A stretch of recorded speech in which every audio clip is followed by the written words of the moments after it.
ইলিয়াস ভাইকে জিজ্ঞাসা করি আপনার খুব উপকার হবে। ধরেন আমাদের দল নাই, তারেক নামে বাংলাদেশে কেউ ছিল না, হ্যাঁ, 22 জুলাই কেউ বলেনি, 19 জুলাই কেউ বলেনি যে লাঠি হাতে বলে নাই বাংলাদেশের মালিকানা বুঝে নিতে আসছি। বন্ধ হয়ে যাওয়া আন্দোলন চালু করার জন্য কেউ ঘোষণা দেয়নি আমার মতো। আপনি বলেন, ঠিক আছে। এবং আজকে বলি, ইন্টারনেট তো বন্ধই করে দিল। ইন্টারনেট আমার বন্ধ মানে আপনার বন্ধ মানে সবার বন্ধ, তাই না? আচ্ছা, পিনেকি দাদা ওই ফ্রান্স থেকে সবাই রাজপথে নাইমে পড়েন, এই যে আহ্বান জানালো, ইন্টারনেট কিন্তু বন্ধ। বাংলাদেশে কোনো জনগণ দেখছে? ইয়েস এবং নো। আচ্ছা, অমুক জায়গায় এই দুর্ঘটনা ঘটতেছে, তাড়াতাড়ি সবাই আসেন। বাংলাদেশের কোনো জনগণ দেখছে? এই লেখাটা দেখছে?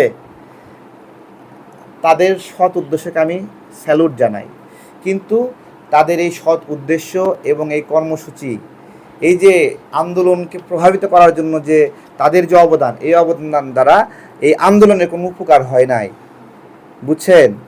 এমনকি আমরা যে আফতাবনগর এলাকা, রামপুর এলাকায় আন্দোলনটা কীভাবে করব, ওই বিদেশে বিভিন্ন জন থেকে বিভিন্ন জন পরামর্শ একবার দিতে পারছে, কিন্তু আন্দোলনটা কীভাবে সফল করব আমরা, এইটা কিন্তু আমাদেরকেই করতে হয়েছে, ঠিক আছে?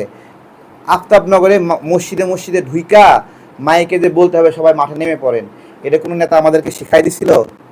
নিজের বুদ্ধিতে করা লাগছে, বলেন? নিজের বুদ্ধিতে করা লাগেনি এগুলো? তারপরে গুলি করতেছে, ওইখানে শুয়ে পড়তে হবে, উঠতে হবে, হাঁটু গেড়ে সামনে যেতে হবে, এই যে আন্দোলন। আমরা তো ওই আন্দোলনে পুলিশ পর্যন্ত দাবরানি না দিয়ে দূর থেকেই বলতে পারতাম ধর ধর ধর ধর, দৌড়াবো না, খালি বলতাম ধর ধর ধর। এতে কি সফলতা পাইতাম, নাকি আমাদেরকেই দৌড়ে জীবনের ঝুঁকি নিয়ে যাইতে হয়েছিল? বুঝছেন? তো দূর থেকে ধর ধর ধর বলার মতো ইলিয়াস ভাই পিনাকি দাদার এই গণঅভ্যুত্থানে অবদান, যেই ধর ধর ধর পুলিশ শোনে নাই বা দেশের মানুষ শোনে নাই, কোনো আন্দোলনকারী শোনে নাই।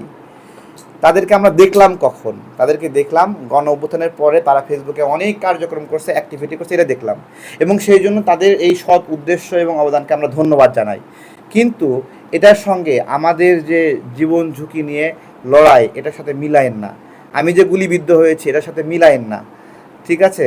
আমাকে যে দিনের পর দিন রিমান্ডে নিল, এটার সাথে মিলায়েন না। এই গণ অভ্যুত্থানে 5টা গুরুত্বপূর্ণ স্পটের 1 থেকে 5 নাম্বার আসামি আমি সব জায়গায়। তাহলে আমাকে 1 থেকে 5 নাম্বার আসামি কেন বানাইছে? নাকি আমি শেখ হাসিনার জন্য এমন একটা মাথা ব্যথা ছিলাম, শেখ হাসিনা সে মাথা কাটতে চাইছে নাকি? তাই না? এটা আমাদের অবদান।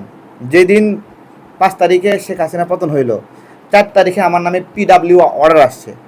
পিডাব্লিউ অর্ডার হলো বিশেষ আদেশ, আমাকে 10 দিনের জন্য জিজ্ঞাসাবাদ, রিমান্ড যেটাকে বলে, ঠিক আছে? 14 তারিখে আমাকে বের করতে লাগছে, কিন্তু পুলিশ আমাকে নিয়ে বের করার সাহস পায় নাই। 15 তারিখ আমাকে আবার গেটের কাছে নিয়ে গেছে, কিন্তু আমাকে ওই দিনও বের করার সাহস পায় নাই। তাহলে আমাদের উপর দিয়ে যে ট্রমা, আমরা এখনও অসুস্থ। এই গণ অভ্যুত্থানের পরে শারীরিকভাবে ক্ষতিগ্রস্ত, অসুস্থ। আমি ক্ষতিগ্রস্ত, আমাকে রাষ্ট্র ক্ষতিপূরণ দেয়নি, আমাকে রাষ্ট্র সম্মান দেয়নি, আমার বিভিন্ন জায়গায় হতাশা আসা স্বাভাবিক। আমার মাঝে যে ফ্রাস্ট্রেশন আসে ক্ষতিগ্রস্ত হওয়ার পরে, এটা আসা স্বাভাবিক। এই হতাশা এবং ফ্রাস্ট্রেশনকে যারা কটাক্ষ করেন, তাচ্ছিল্য করেন, তাদেরকে বলি যে আমাদের মতো আপনারাও যদি ক্ষতিগ্রস্ত হতেন, অসুস্থ হতেন, আপনার মাথার মধ্যেও রাত বিরাতে যদি চমকে উঠত, ব্যথা করত, এবং ঘুমের মধ্যে যদি এরকম মনে হতো যে এখন আপনার সামনে শেখ হাসিনা বসে আছে এবং আপনাকে আবার মারতে চায়, এটা আমরা ঘুমের মধ্যে দেখি শেখ হাসিনা যায় নাই, এখনও এই গণ অভ্যুত্থান হয় নাই, মনে হয় এখনও আছে এখানে বসে।